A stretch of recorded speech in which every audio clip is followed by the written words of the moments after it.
570 عیسوی میں محمد عربی صلی اللہ علیہ وسلم اس دنیا میں تشریف لاتے ہیں اور آنکھیں کھولتے ہیں۔ آپ کی آمد سے پوری دنیا میں اجالا چھا جاتا ہے اور آپ صلی اللہ علیہ وسلم پروان چڑھتے ہیں۔ آپ کی جب ولادت ہوتی ہے، آپ کے ابو کا انتقال ہو چکا تھا، آپ یتیم پیدا ہوتے ہیں اس دنیا کے اندر۔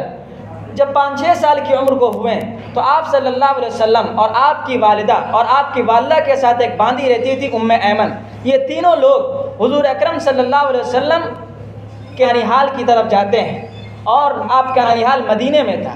مدینے کے سفر پر کئی مہینوں کے لیے گئے۔ جب وہاں سے واپسی ہوتی ہے تو ابوا کے مقام پر جب حضور اکرم صلی اللہ علیہ وسلم کی عمر 6 سال تھی، وہیں والدہ کا انتقال ہو گیا تھا۔ ایک تو آپ کی جب پیدائش ہوئی تھی، آپ کی ولادت ہوئی تھی، تو آپ کے والد اس دنیا سے رخصت ہو چکے تھے۔ جب 6 سال کی عمر ہوئی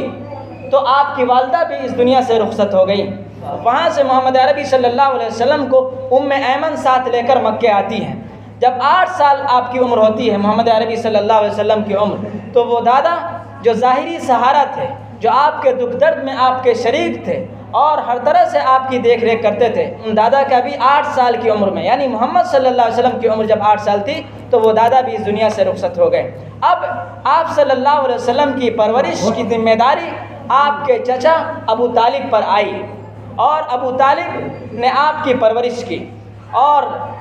لمبی عمر تک ابو طالب نے آپ کی پرورش کی، یہاں تک کہ آپ صلی اللہ علیہ وسلم جوان ہو گئے۔ اور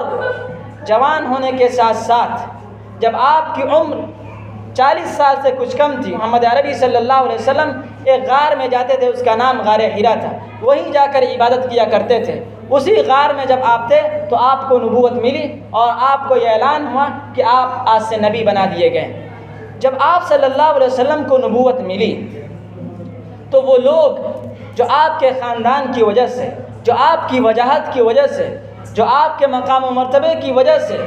آپ سے بہت زیادہ محبت کرتے تھے، اور آپ کی امانت داری کی وجہ سے، آپ کی سچائی کی وجہ سے آپ کے پاس اپنی امانتیں رکھواتے اور آپ کے پاس آتے اور اپنے مسائل کا حل تلاش کرتے۔ جب آپ نے نبوت کا اعلان کیا اور آپ نے یہ بتایا کہ مجھے یہ حکم ہوا ہے کہ میں اس بات کا اعلان کروں کہ اللہ ایک ہے، وہی عبادت کے لائق ہے، اس کے سوا کسی کی عبادت نہیں کی جا سکتی، اور میں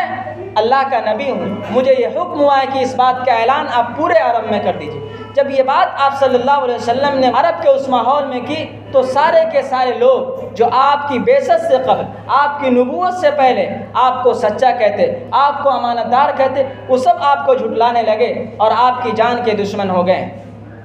بتانا یہ مقصود ہے کہ آپ صلی اللہ علیہ وسلم کی ولادت ہوتی ہے تو آپ کے والد اس دنیا سے رخصت فرما چکے تھے۔ اب جب آپ 6 سال کی عمر کے ہوتے ہیں تو آپ کی والدہ کا انتقال ہو گیا، جب 8 سال کی عمر کے ہوتے ہیں تو آپ کے دادا کا انتقال ہو گیا، لیکن اس کے باوجود اللہ رب العزت نے ان ظاہری سہاروں کے ختم ہونے کے باوجود بھی اللہ رب العزت نے آپ کی پرورش کی، اور دنیا کو یہ پیغام دینے کے لیے الحمدللہ رب العالمین، تمام تعریفیں اس مالک کے لیے ہے، اس پروردگار کے لیے ہے، اس اللہ کے لیے ہے جو تمام جہانوں کا پالنہار ہے۔ بتانا مقصود تھا کہ پوری دنیا کی پرورش کرنے والا، پوری دنیا کا مالک، پوری دنیا کا پالنہار اللہ ہے۔ چاہے ظاہری سہارے ختم ہو جائیں اس دنیا کے اندر، چاہے کسی کے باپ رہے یا نہ رہے، ماں رہے یا نہ رہے، خاندان رہے یا نہ رہے، اگر اس شخص کا بھروسہ اور اس شخص کا اعتماد ایک اللہ پر ہے تو دنیا کی کوئی طاقت اس کو نقصان نہیں پہنچا سکتی۔ عرب کے اس ماحول میں آپ صلی اللہ علیہ وسلم تنے تنہا تھے، نہ والد نہ والدہ نہ دادا کوئی نہیں تھا، اور آپ کے جو چچا ابو طالب تھے وہ بھی آپ کے دین کی حمایتی نہیں تھے، وہ آپ کے دین کو قبول کرنے والے نہیں تھے، لیکن اس کے باوجود بھی اللہ رب العزت نے اس پورے ایسے ماحول میں کہ پورا عرب آپ کا دشمن ہو چکا تھا، اللہ نے آپ کی پرورش کی، اور پرورش ہی نہیں کی بلکہ آپ صلی اللہ علیہ وسلم کو یہ جگر دیا اور آپ کو یہ طاقت اور حوصلہ دیا کہ آپ پورے عرب کے سامنے اور بلکہ پوری دنیا کے سامنے اس بات کا اعلان کریں کہ اللہ ایک ہے اور وہی عبادت کے لائق ہے، اس کے سوا کوئی عبادت کے لائق نہیں ہے۔ الحمدللہ رب العالمین الرحمن الرحیم مالک یوم الدین، کہ وہی قیامت کے دن کا مالک ہے، وہ مالک ہے پوری دنیا کا، وہ مالک ہے پوری انسانیت کا، اس کے سامنے کسی کا بس نہیں چل سکتا۔ یہ اللہ کی طرف سے گویا کہ محمد عربی صلی اللہ علیہ وسلم کے ظاہری سہارے ختم کر دینے کے اندر یہ حکمت تھی